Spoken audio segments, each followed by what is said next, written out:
Hello, everybody, and welcome to another episode of Toonkind at 12 FPS. This is Strange People. I am Oatmeal. I will be playing the Professor, and today I am joined by, if you'd introduce yourself. I am Arrows. I will be playing the duo of Keris and Alex Hope. Yes, very nice. Let's see. Keris and Alex have been in Villestown, catching up with Jubilee, and I don't know. They're probably just like walking around, right? Maybe heading somewhere. Yeah. If there's any mention in conversation that brings that up, I don't know how much, not everything is going to be mentioned that happens in there because that was a text FPS and it is still going right now. So, Oh, yeah, that's we don't fine. know everything that happens there yet. Yeah, no, that's okay. All we know is it is sometime after that, some indeterminate amount of time after that, and this is why they're in town. Yes, pretty much. That's all we really need to know. So I think, there's, an odd noise, and I would like them to roll perception. Alright. At this point, I have both their perceptions and their insights memorized because they roll them so much. Nice. Well, that's a 5 for Keris and a 24 for Alex. This seems to happen a lot, where like even the base rolls without the modifiers, Alex tends to do better than Keris. Nice. Oh wait, hold on. I need to roll to see who's in control right now. Let's see.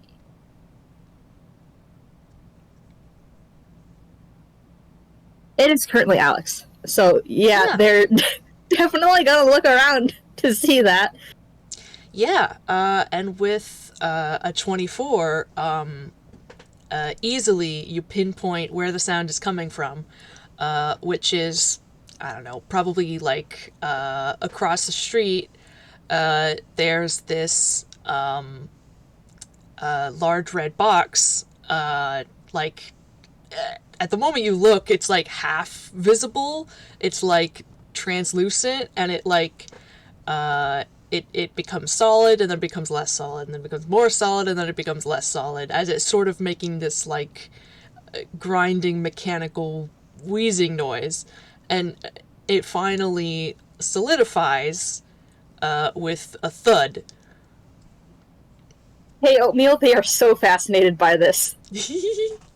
they have no idea what this is, and they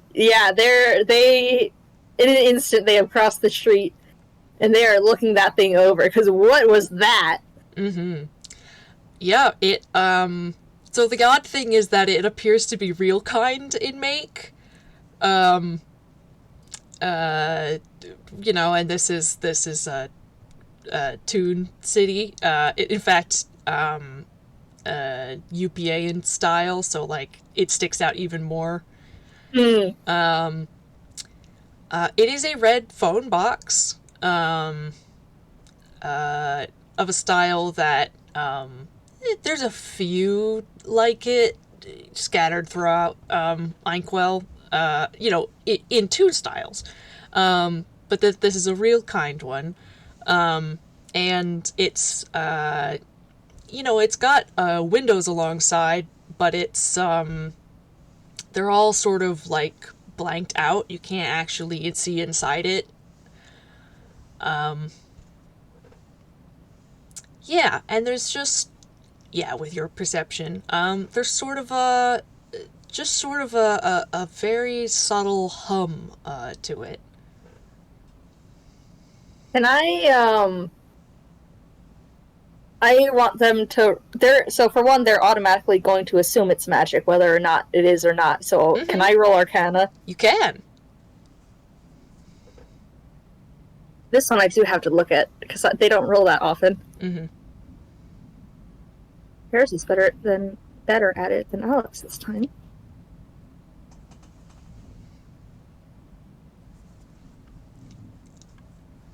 +4 for Keris. And a +2 for Alex, which honestly makes sense. 10 for Keris, 16 for Alex. So Keris is able to determine that it's like, okay, that's like probably magic. And like, that reminds them of like teleporting, like teleportation circles and stuff. Alex gets a little more insight into it. It is sort of like teleporting, like with the teleport spell or use of teleportation circles, or the like. Except this is it's a box. It doesn't appear to actually, like a person can teleport, but it's not usually a thing that like an item does. And also, like, it obviously landed somewhere where there's no teleportation circle, so that's a little odd, like possible but not common. And it does seem like this is probably some kind of magical object. Although the noises might indicate that there might be something more going on than just that. Would they have time to also roll investigation just for normal? Sure. Yeah. They're just all up in this box. 1 + 5.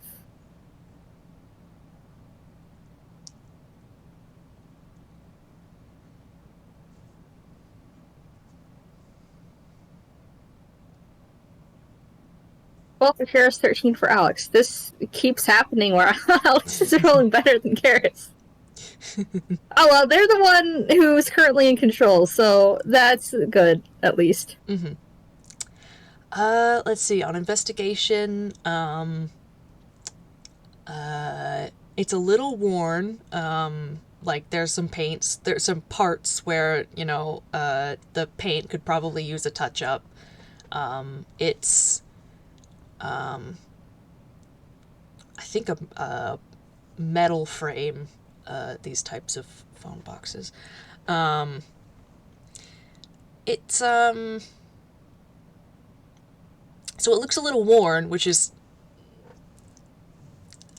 kind of odd, like worn in a way that a phone box shouldn't be. Like, it's not like it's been sitting around worn, it's like something happened to it worn. Which, granted, it just appeared, so maybe that's not as much of a surprise as it should be. Yeah. Again, there's sort of that hum, which seems to be, coming from it, and almost sounds like when you've got like a live machine, like it's on, some sort of energy flow or something. Let's see, investigation. It's got a door.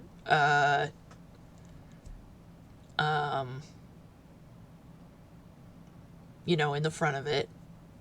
And it's just sort of, yeah, I think that's about all you're able to figure out, unless you've got any like specific questions. No, I don't think so. They're just kind of looking around at it. Yep. I'm gonna roll to see if they're gonna try to open the door. Nice. I guess it'll just be a D2. Okay, yeah, they're gonna try to open the door. Okay, good. No privacy. No worry about bad things happening. Just what is this thing? Nice. Okay. It's locked. It just sort of, it doesn't budge. Alas, Doesn't even clatter. they're disappointed. Although, it's probably like a solid 2 seconds after that, you might want to roll a dex because it opens on its own. Oh, alright. Just swings out. Just a normal dex or a dex save? Oh, I mean, you were looking right at it. Probably just a normal dex. Alright. That's 2, I think. Yes.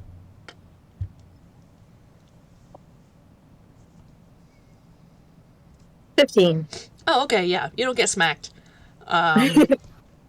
It swings open suddenly, but you're able to take a step back.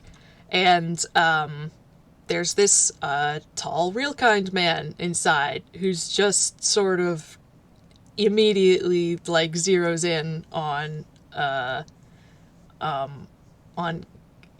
Keris and Alex, and he's like, "Oh, hello." They wave. I still find it hilarious how, from the professor's perspective, he opens the door and suddenly there's child. Yeah. I will. I guess roll perception for me.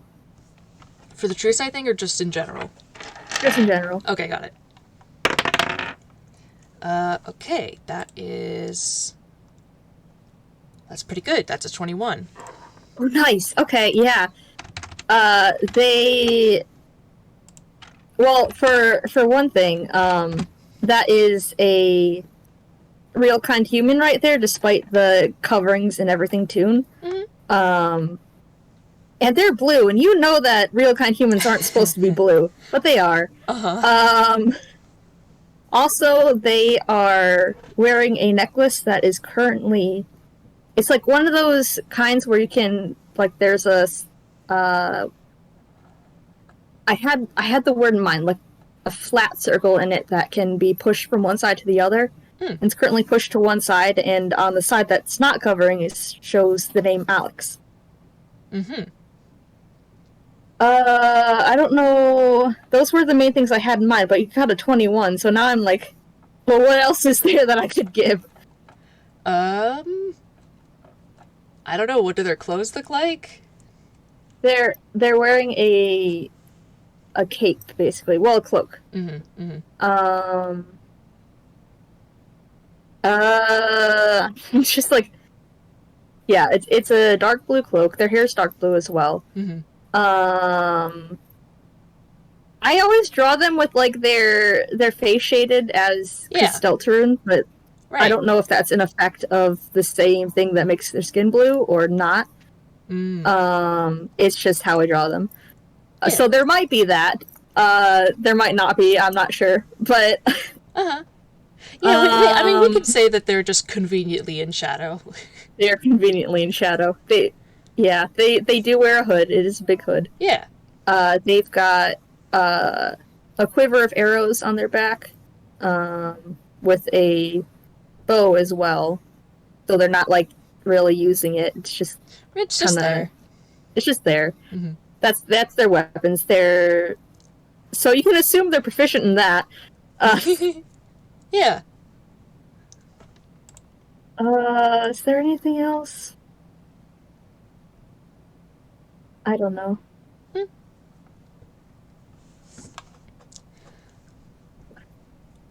Can I? Comments and soggy pockets full of moss. They did have they did that. Yeah, sure. Let's say they do have a backpack. Let's say that like the corner of it is wet because they did put in you know those moss bowls you can get at pet stores? Yes. They were gifted some of those for Animus, and they did bring them there while still fully wet. That's great. So I think Professor is just like looking curiously, and he just like tilts his head and smiles, and he's like, "Can I help you?" I think they're immediately going to ask what the box is about.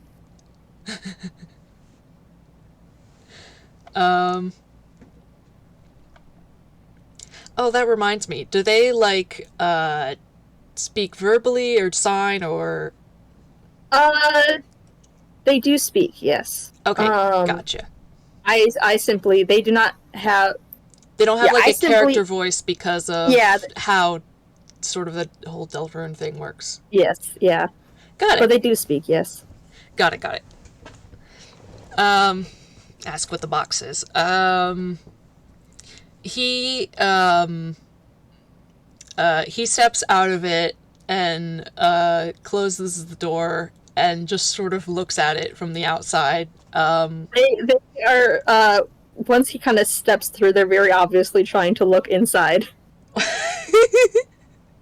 He just sort of, in that case, he just sort of holds, like, his hand on the door, like, he's holding it mostly shut, but it's not actually closed yet.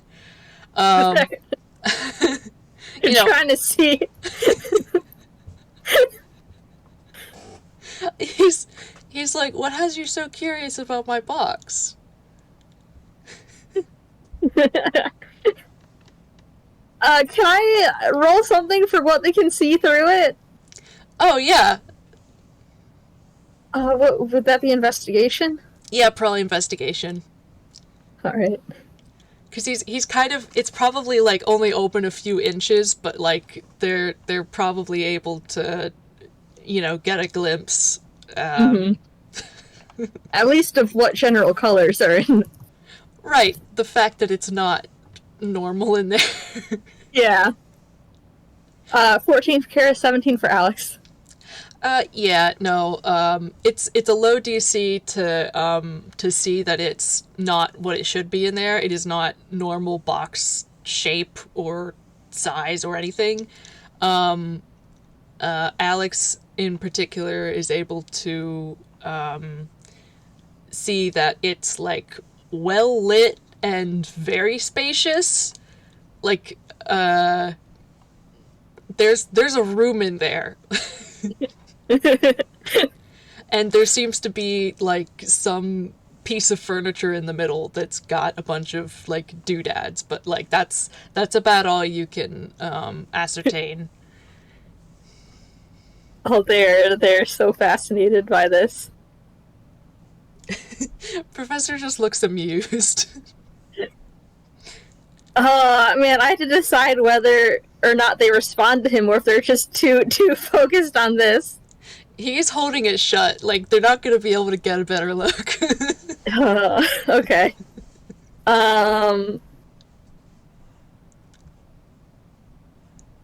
Yeah, I guess, they kind of just, like, gesture at, like, everything about it, and, kind of say that it's weird. Well, I guess so. And he sort of, like, stops a moment, and he's like, oh, you saw her land. Can you repeat the last couple words? He says, oh, you saw her land. Oh, land? Oh, yes. Mm-hmm. I was thinking the noun, not the verb, and I was like, what? They nod, though. Yeah. Yeah, he says, well, this is the Ellipsis 4000, and she is my mode of transportation. They say that they haven't seen anything like that before.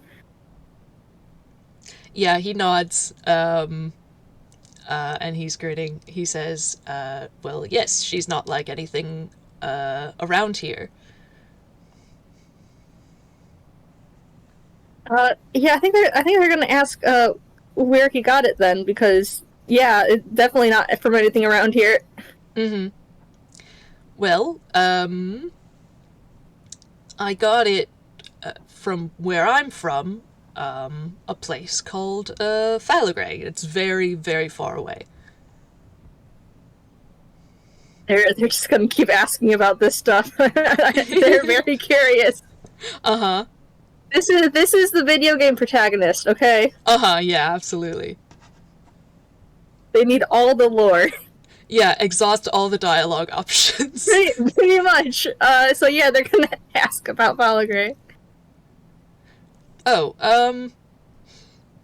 well, it's, a...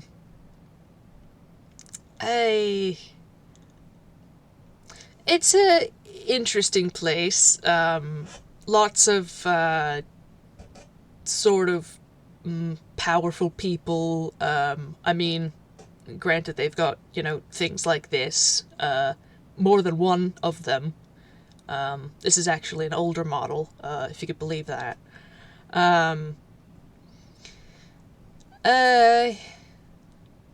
Mostly a bunch of snobs. That's why I didn't stick around. There is a small laugh at him saying that.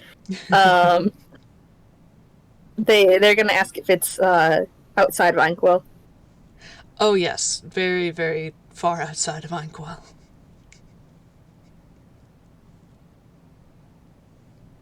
They're gonna ask to go inside. He laughs and he puts a hand up and he says, maybe, first perhaps we should introduce ourselves. I'm the professor.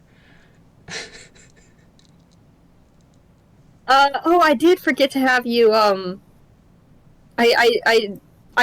one time was perception for just normal, but I meant to have you roll for, I guess, true sight after that. But we could do that in a moment. Okay. I mean, they're about to say that it's more than one of them anyway, so... But yeah, they'll introduce themselves as Alex, and they'll, how do they say it? I think that's just gonna be like, and also Keris is here. But, like, not clarify what that means. Uh-huh. He just sort of, like, blinks and looks curious, and, he, like, looks them up and down, like, is this, like, a familiar thing, or is there another person that I didn't notice, or... And then probably I should roll a true sight. Yeah. Because they're certainly close enough for it. Okay, so 16... And he have advantage. What? Oh, you want to give advantage? Yeah. I can do that, yeah. So 16 means it's working, it just has to be at a DC of 10. And then I have to roll the actual perception, which I will roll advantage. Okay, good, because that was a nat 1. Okay, that is a... Let's see, what's my perception? Okay, that's a 14, so perception of 14. And the true sight is working? Yes, it's working. Okay. Yeah, this kid has 2 souls in them. Also, their skin tone is not supposed to be blue. You do see the actual, which is a more darker skinned, kind of brownish. But it's definitely not supposed to be blue. It's a more normal human color. They've got some kind of effect that makes it blue. Same with their hair. It's supposed to be a dark brown instead of a dark blue. But yeah, that and the 2 soul thing is the most obvious. Yeah, he just sort of like seeing that and seeing the 2 souls, like there's 2 things that immediately come to mind, which is like 2 things that he is familiar with that come to mind, which is like quarry, and he doesn't see a quarry, and ghost, and he doesn't see a ghost. So like, so he just sort of repeats like, and Keris is also here.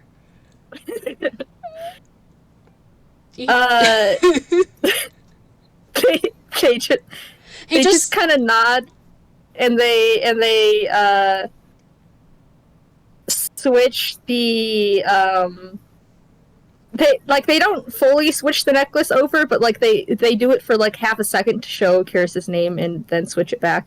Mm-hmm. And they say that they clarify that they're like they're kind of sharing a body right now. It's fine, don't worry about it. Mm-hmm. He just sort of like nods and like looks kind of like interested and like not sure how to think. Like, huh, okay. Do we want to like just say that because TOC did mention their names. Should he roll history for that, or do you just want to automatically say that he knows? I was just going to suggest that. Yeah. I think it would. I think it would just like occur to him, like seeing both names, especially. Mm-hmm. After a moment, he's like, well, "Keris and Alex, are you? Do you know TOC?" They perk up at that and they nod. Oh. They do, yes. They're a friend of mine. You're, they've, taken you under their wing recently, is that right? They nod again. They say that they're very fluffy. Yes. Oh, well, I see. And it seems like he's still a little confused about the sharing a body thing, but like also it seems like it's fine, so like he's not going to at least ask about it right now at this moment. But so they do not elaborate. Yeah, that's fair. But he seems like encouraged that they, have a mutual friend, so he just sort of shrugs and opens the door, and he says, well, sure, why not then? They are immediately going in there. They are so curious. And, yep, it is, I'm gonna see if I can pull up a picture, if I can find it.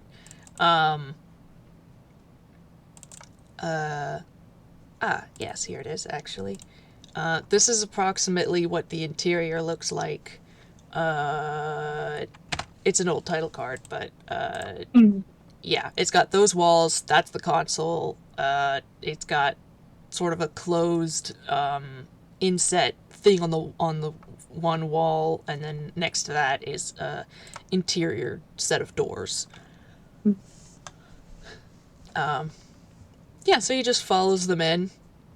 Well, this is the ellipsis. They're looking over everything. They don't touch any buttons, but they want to, but they don't. But yeah, they just look fascinated at all of this. Obviously, there's the whole bigger on the inside thing. Mm-hmm. But yeah, they're just like circling around. But yeah, the console particularly seems to interest them. Mm-hmm. Yeah, he seems amused.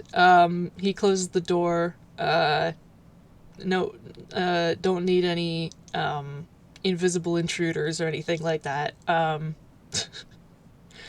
But let me think. Could you roll a I'm pretty sure it's a whiz save. Let me just check. Oh. Yeah, whiz save. Okay. 'Cause the ellipsis is going to try something. Oh dear. She's also nosy. Should I roll for just one or for both? Like a collective one for them both or for them individually? Huh. Depends. The spell is detect thoughts. Okay, yeah, the thoughts would be separate. Okay.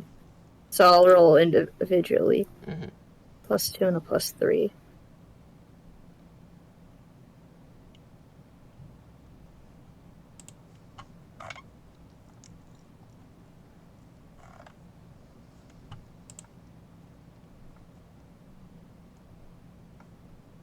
Ninth Keris. That's a nat 1 for Alex. Oh no. Well, those both fail. So let me see. Uh, the ellipsis is able to get two things from each of them. One, a surface thought, and because you failed, a deeper thought in their consciousness. And since the ellipsis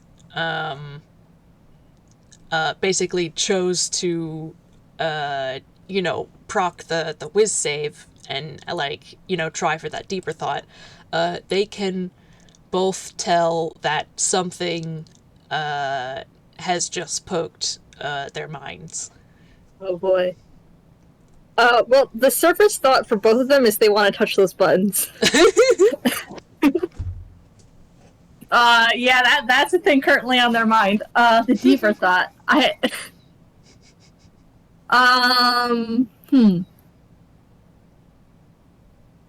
guess. Man, hold on. I need to think now. I was not expecting this.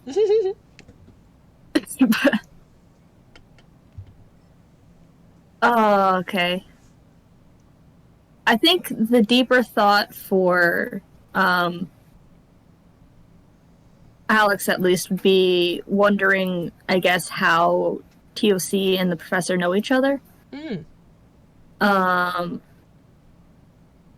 Keris.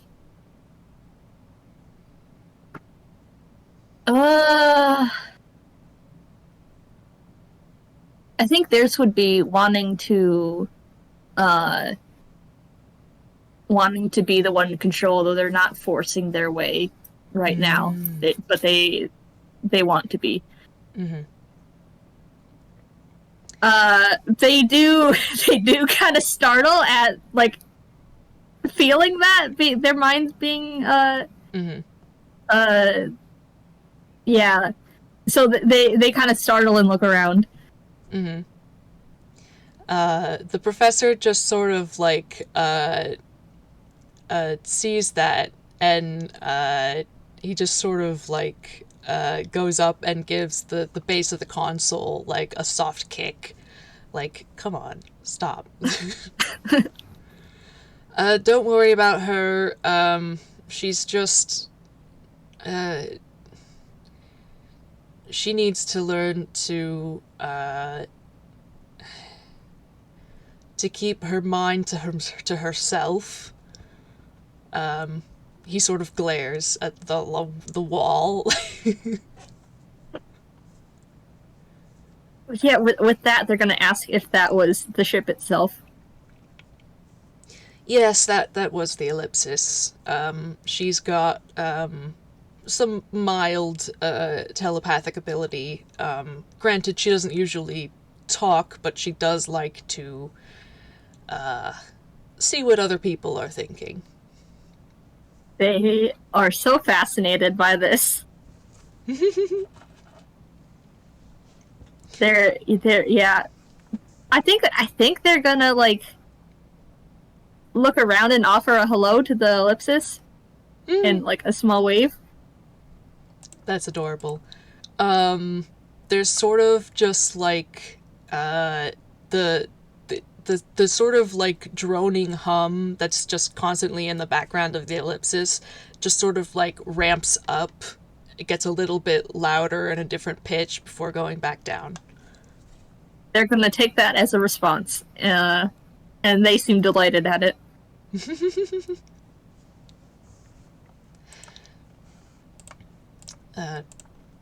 Well, yes, as a matter of fact, and the professor goes to the console, the one panel that's got sort of like a big white, it looks like a diamond or some sort of like cut glass sort of deal, just sort of inset into the console. He puts his finger on that and he says, this is actually the interface for the telepathic circuits. She can sort of, do that, and he sort of like points at them, just whenever she likes. But if she's going to get any specific information or, really communicate with somebody, she would do it through this thing. They are very curious, and they're going to ask how it works. Well, basically, she's able to detect the wavelengths of thoughts of other creatures and interpret them. And this device is able to focus them and amplify them in a way that they're easier to collect and sort of read. And also, really, it's more for the other way around. It's easier for people to purposefully communicate with her through this, because most people don't have much innate telepathic ability, if any at all. But with this, even an average human can communicate to her with some degree of success. They're gonna touch it. They're gonna touch it. Well, in that case, I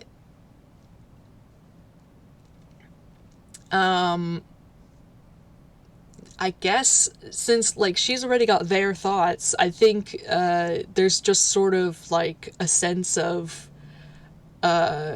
like greeting, and like there's there's sort of like the it feels like the same thing that poked them. Like there's a presence that they're able to sort of sense, get a feel of, even if it's not really like saying much really right now besides like hello. They are absolutely delighted. I don't think they hold it for long. I think they're satisfied with just the greeting, but they love this. Mm-hmm. They wish this happened before they met Jubilee, so they could tell Jubilee about it. But also they're still in Villestown, so they might just go back to him. That would be really amusing because the Jubilee knows Professor a little bit. They kind of got off on the wrong foot, but they're also like chill, kind of. Moreover, Jubilee doesn't know anything about the ellipsis.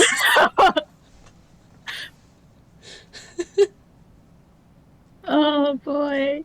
Well, they'll have some things to share. Yeah. Unless the professor specifically tells them not to, but they're not gonna like ask.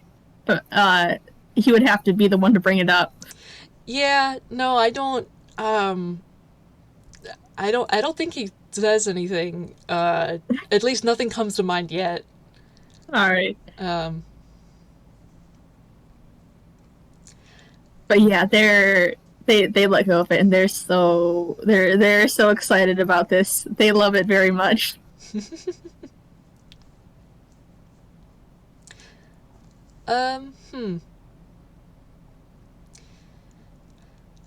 How did you meet TOC? They say that they're friends with one of their kids, with Marigold. They specify. Oh, with Um, Marigold. Oh, I know Marigold. they smile and say that they're siblings now. Oh, Um, lovely.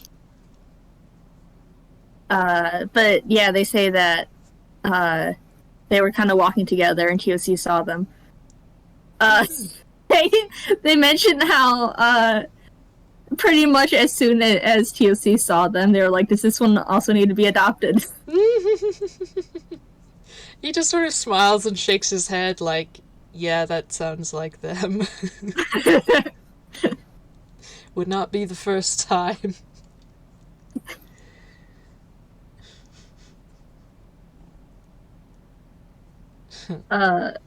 But yeah, they say they just kind of help them with some stuff and walk them home. That's good. That's And nice. now they guess they're adopted?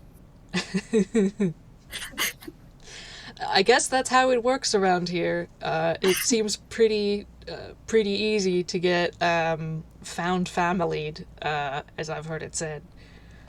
They nod. They have I don't think they say this, they just nod, but like they have so much found family. They've got their main family, they've got the storybook crew, they've got Marigold and TOC now. Aw. Hmm. Well, let's see, that was recent. I don't suppose. I don't suppose you know very much then about. TOC hasn't gotten much chance to talk to you about. Just he sort of waves a hand, like other people they know.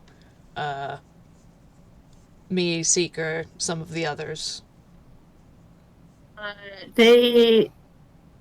They say no, but they're like they tilt their head curiously, just like if he wants to share, then they are willing to listen. But no, they say that they only really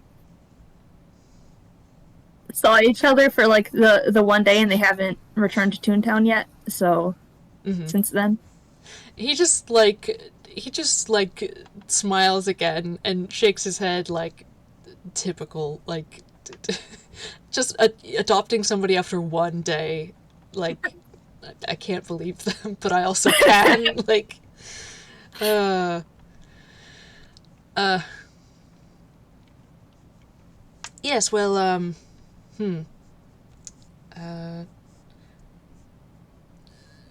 Seeker is also I guess mutual friend would be the best word for TOC and I. Seeker's a satyr. TOC, I met TOC at the Toontown Library a while ago, actually. And we've just sort of kept in touch. Been involved in a few adventures together. I guess that's about the long and short of it. they nod, just kind of taking this all in. Um,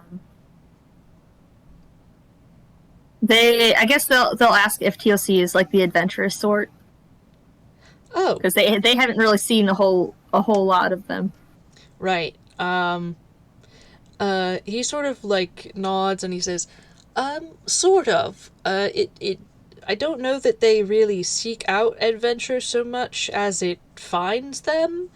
They nod sagely. That's how it works in Inkwell. The Right. plot always finds you. However, they do seem very, I suppose, good at it. They seem to take well to an adventuring sort of lifestyle. They're very. They're very handy at combat, especially.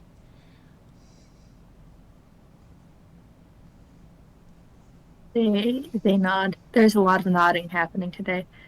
Uh,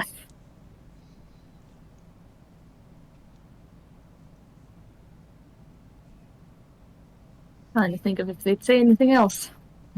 They're they're a very good listener. I'll say that. Yeah, yeah. They might comment on the pitchfork because I think they did see the pitchfork. Yeah, he nods. He goes, "Yes, I think that's their weapon of choice. Quite good with it. Took down helped take down a dragon actually." There's so much curiosity in their eyes now. They're so interested in this. Right. So there was this pink dragon that was had sort of taken over a university over in UPA University sort of city, I guess. And well, we discovered the plot, and then we had to face off against the dragon, and we won. Thanks in large part to TOC. They're very interested in this. They now have more information about TOC. TOC has taken down a dragon. Yep. They might bring this up next time they see them.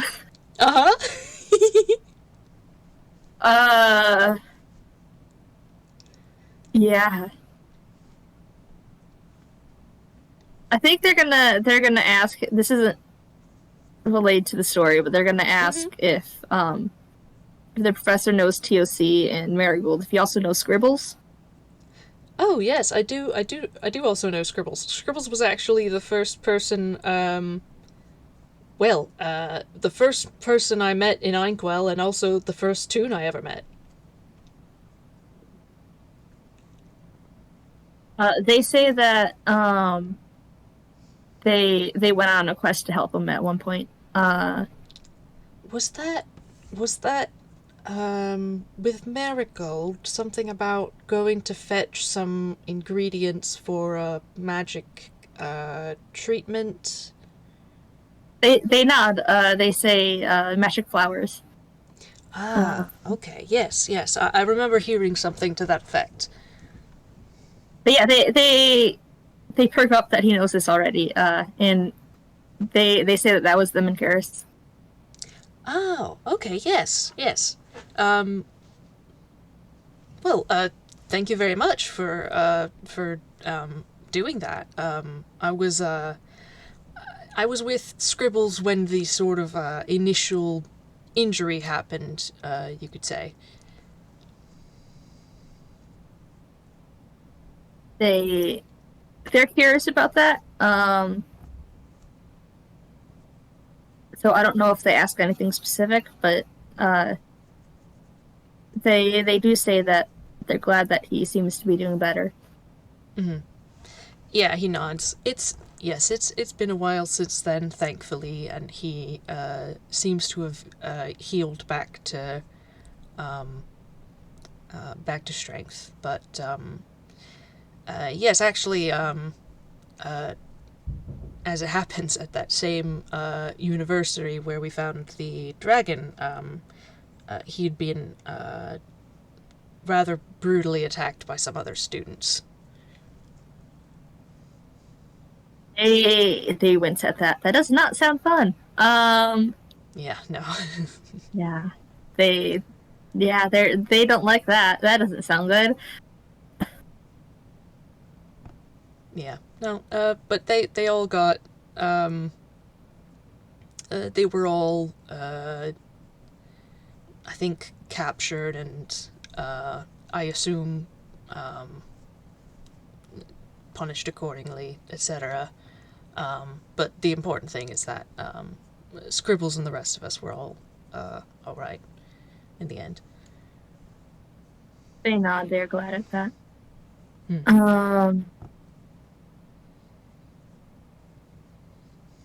Man, I had something in mind, but then it left, so I don't have it anymore. I They have were a gonna say something. They're not anymore, I guess. uh, Um, I have something. oh, Um, he's what brings you to Villestown? they say that they're visiting a friend. Oh, They're and that they were on their way back home, but ah, this this caught their eye. uh-huh. Uh, who are you visiting? I know quite a few people here now. It's possible that I've met them. They man, sorry, I'm just thinking of that. Wow, they have a lot of mutual friends. They ask if he knows Jubilee Yukon. I think I'm gonna have to roll deception if you want to insight. All right, You may. all right. Um,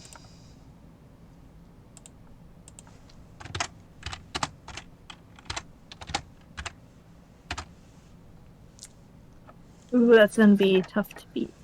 yeah. 9. Nope, they do not. Okay. So they don't get the they don't notice the sort of like uh he is able to hide his sort of want to like wince at that particular name being brought up. Oh Um, no. but so he just sort of like smiles and nods in recognition, like, oh yes, actually, I did meet Jubilee fairly recently. We've only met just the once, but we've got a few people we know in common, so it was, I suppose, just a matter of time. But oh, that's nice to hear. Did you have a good meeting? They nod. They say he's good. They like him. Uh, Mm-hmm. the difference between them and Professor. Um, uh, but no, they say that they met Jubilee on an adventure that they both ended up being in. Ah, Um, uh-huh. and then they kind of stayed friends after that. That's very nice. They nod. Uh, they say they're siblings now. Oh, that's lovely. I just realized that all their mutual friends, they've said, yeah, and also their families. Yeah, he seems very very pleased at this. He likes that his friends are friends with his friends or friends with his family, etc.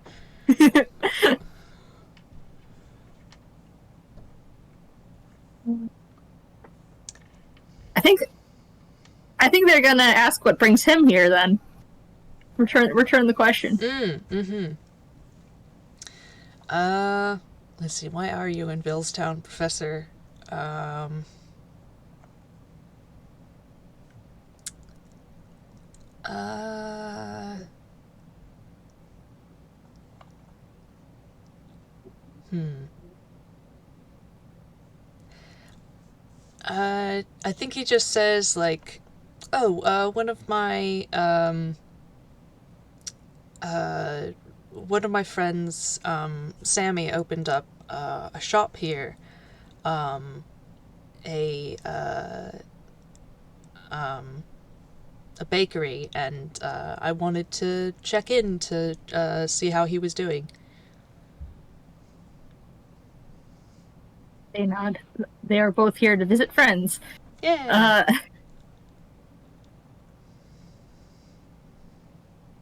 Uh, I did remember the thing that they were going to say, but unfortunately the conversation has moved on from that topic. Hmm. Uh, would they mention it?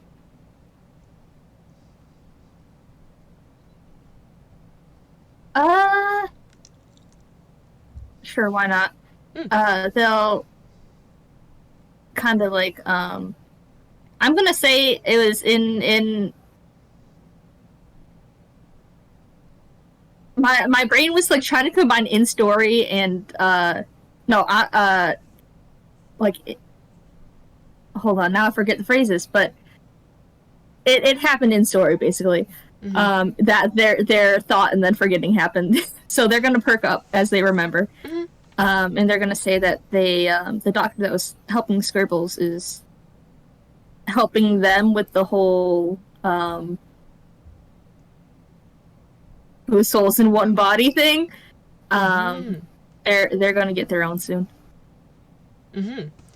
Yeah, he seems very interested, and nods, and he says, "Oh, well, that's fantastic. Dr.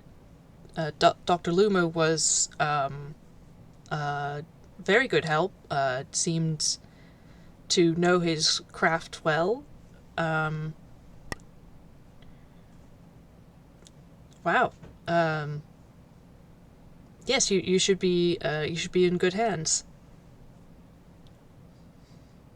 This does this does honestly reassure them a little bit because they did already have the talk with Dr. Luma and seemed to be going well, but having this from someone else also helps Mm-hmm. the Yeah. reassurance.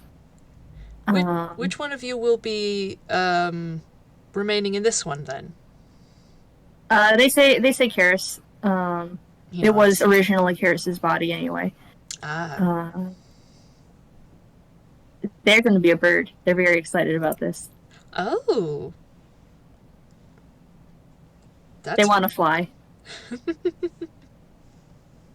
that's fun.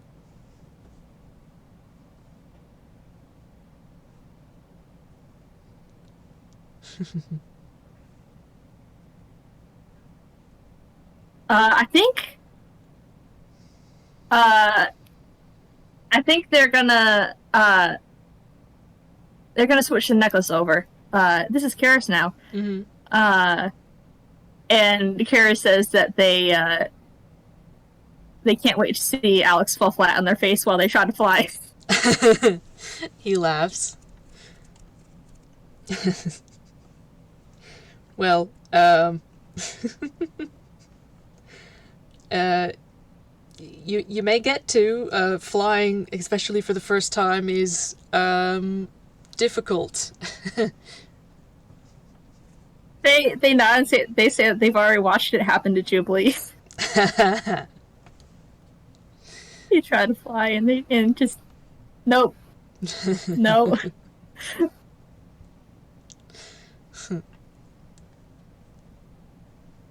I did wonder if those wings were capable of flight. They say they might be now. They were small last time, or smaller last time he tried. Oh, Um, interesting. Maybe then.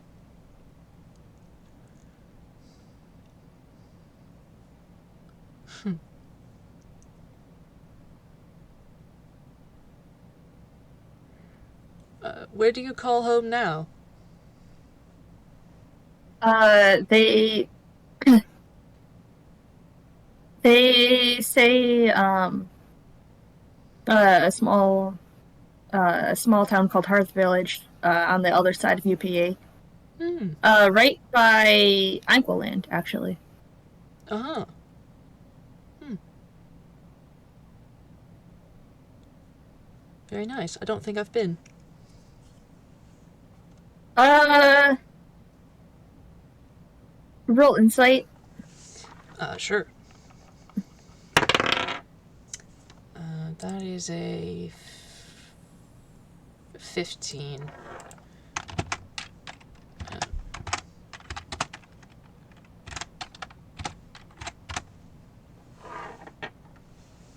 Yeah, there's like they're assuming that he's talking about Anqualand, that not like the village. Oh.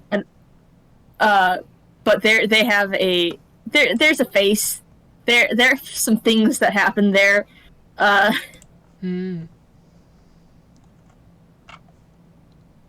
there's a bit of I don't know, maybe like a small, not quite a wince, but like they've got something of a face.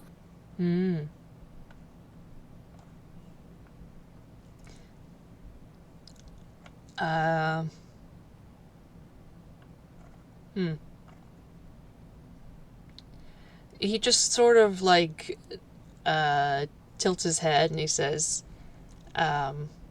do you not like that place very much? They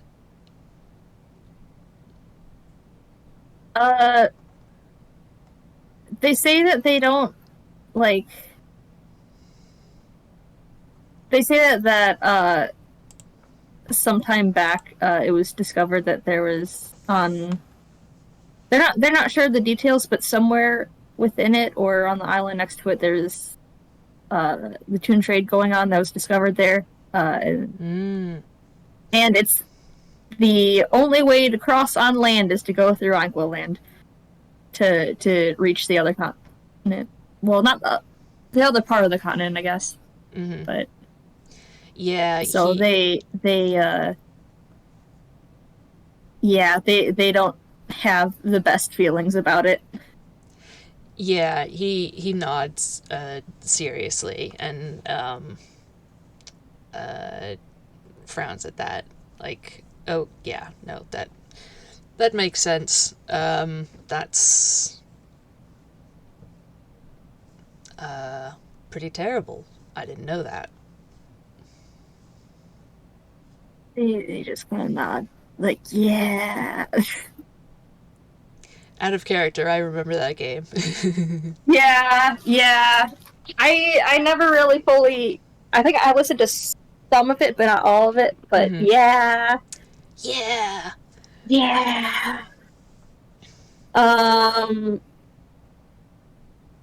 So he's kind of just like, huh, yeah, that's fair. Yeah. So out of character, they currently, like, they themselves don't have to worry a huge amount because they are real kind, but also, like, they live in a town of toons, and there's all their friends, and... Yeah. And also, it's bad. Well, yeah, no, it sucks. Yeah. They're not a fan. Yeah, Professor definitely isn't either. He's like, absolutely agreeing.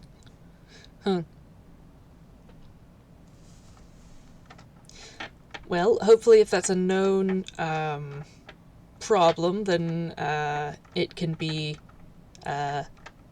dealt with. I don't know.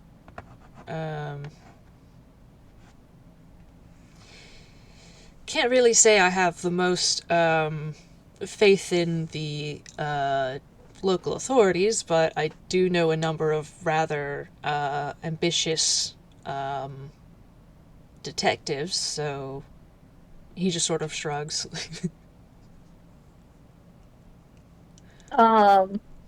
Yeah, they say they're not sure if it might have been dealt with already, but might not be. They're not sure. They don't know the specifics. They just want to be careful. Also, they have recently learned about a detective that is part of Jubilee's family. And so far, the professor has known everyone that they've known. So, so with him mentioning a detective, they're gonna ask if he knows Camille. He laughs and he just nods like, yes, actually, I do also know Camille. They're delighted at this information. They were correct. Maybe not that specific detective, but that he knows. They're going to clarify that they actually don't know Camille, but they just learned that he's part of Jubilee's family. But they're very amused. They're like, wow, they know a lot of people. Yeah, he laughs. I get around. Despite having been in Inkwell only not quite a year and a half, I have met a lot of people. They're going to ask if he travels a lot.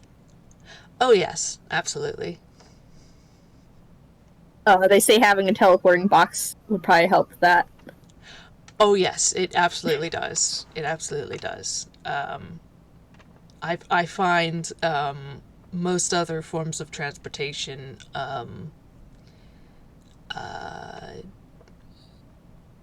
irritatingly slow. They kind of just nod, like, yeah, that makes sense. Yeah. Like you get used to a certain standard, and then traveling from continent to continent by steamboat becomes rather tedious.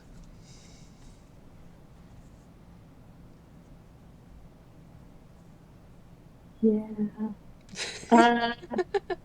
I point at the fact that they're real kind and can't montage. Yeah. So they're stuck with the slower methods of travel. I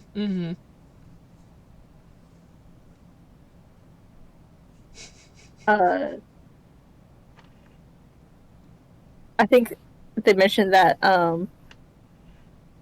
or they say that, like, so he's always traveling with a friend too, because the ellipsis is alive. So,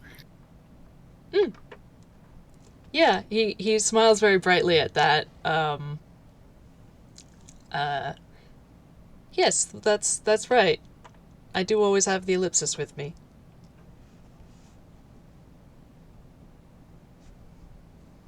they pat the edge of the console, like, affectionately, like, this is a good ship. Aw. He seems to really find that cute.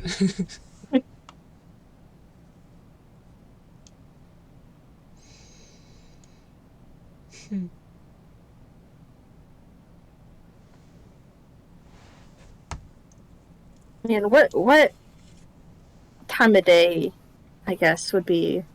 It's probably be evening. Probably? Yeah. So... And winters, so probably be getting dark. Yeah. I'm just trying to think of how long they'd stay, I guess. Yeah. They do have quite a ways to travel. Actually, well, actually, they're gonna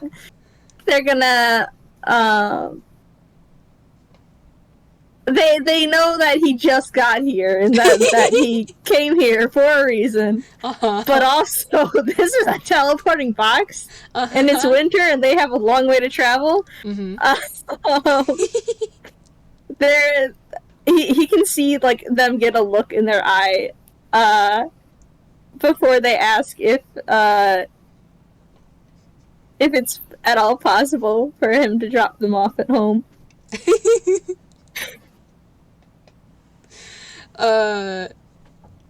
Yeah. He laughs and, you know what? I think I've got time.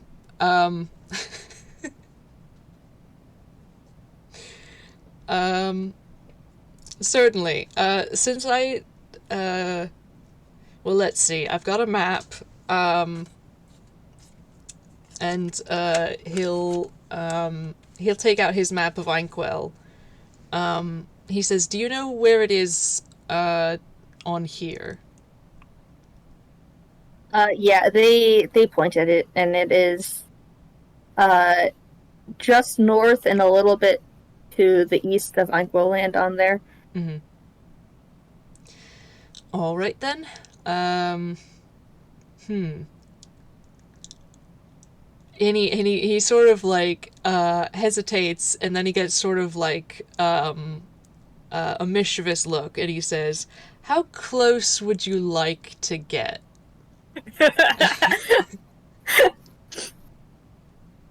They once again consider the fact that it is now probably either past dark or almost past dark in winter.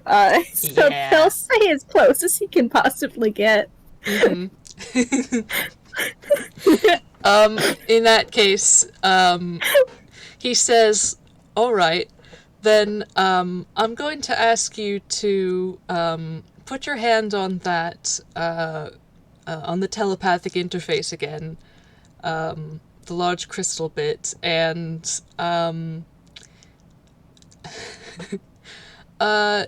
think about a spot at your house that's probably clear and could probably fit this box." They have a spark in their eye now. They get what he's implying. And they love this. Mm-hmm. They love this spot. Yeah, they'll put their hand on it and they'll let's see where it'd be. Hold on, I'm gonna look up, see if there's like a corner in the living room that's free, if it'll just have to be like in the middle.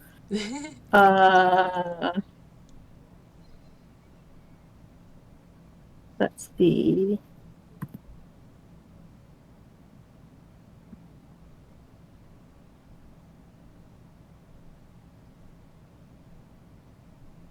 Actually, I think they'll just do it in their room. I think. Kind of, it's less likely for someone to be in the way there. Yeah. Because they don't know who's where in the house right now. Yeah.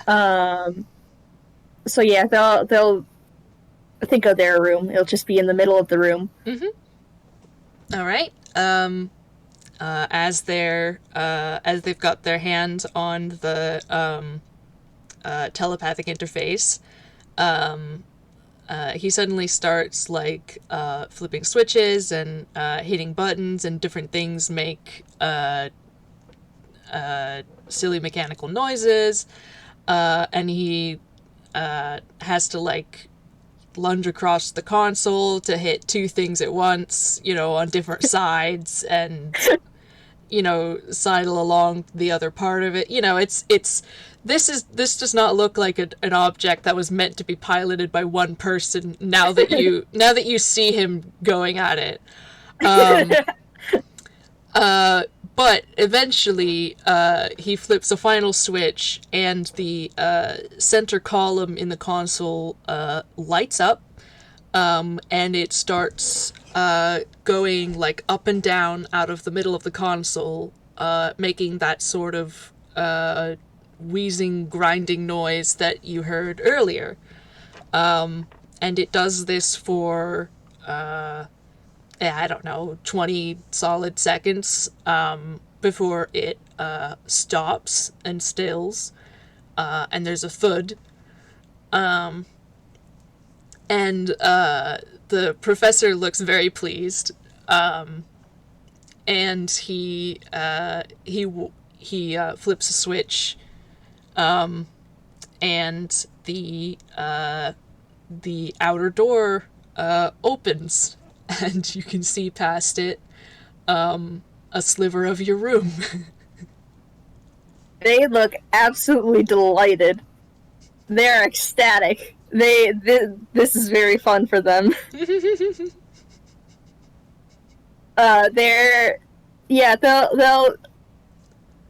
kind of run over to open it the rest of the way. Make sure, yeah, that's the room. They grin back at the professor and thank him. No problem. And say that it was nice to meet him. It was nice to meet you too, both of you. But yeah, they just kind of grin. and I think they wave and step out and close the door. Yeah. And just as they saw it appear from the outside, they see it disappear in much the same way. They have one moment where they're like, they should have waited till after he visited his friend, because then they could have told Jubilee. But oh no, oh well, they're home now. They'll just send him a paper airplane or something. Right. Yeah. It sounds like they both had fun. Yeah. Oh, this is yeah. They had a lot of fun with this. The professor found this very amusing, very cute. He likes these kids. He now knows the Gremlin children. Yes. He didn't see as much of the Gremlin part, aside from just their excitement, but right. He might later on. We'll see. Yeah. Oh, very nice. This was lovely. Yeah, this is fun. Thank you, Oatmeal. Yeah, thank you. All right. With that, then, we thank our listeners, present and future, for listening, and bid you all a good time zone. Goodbye. Bye.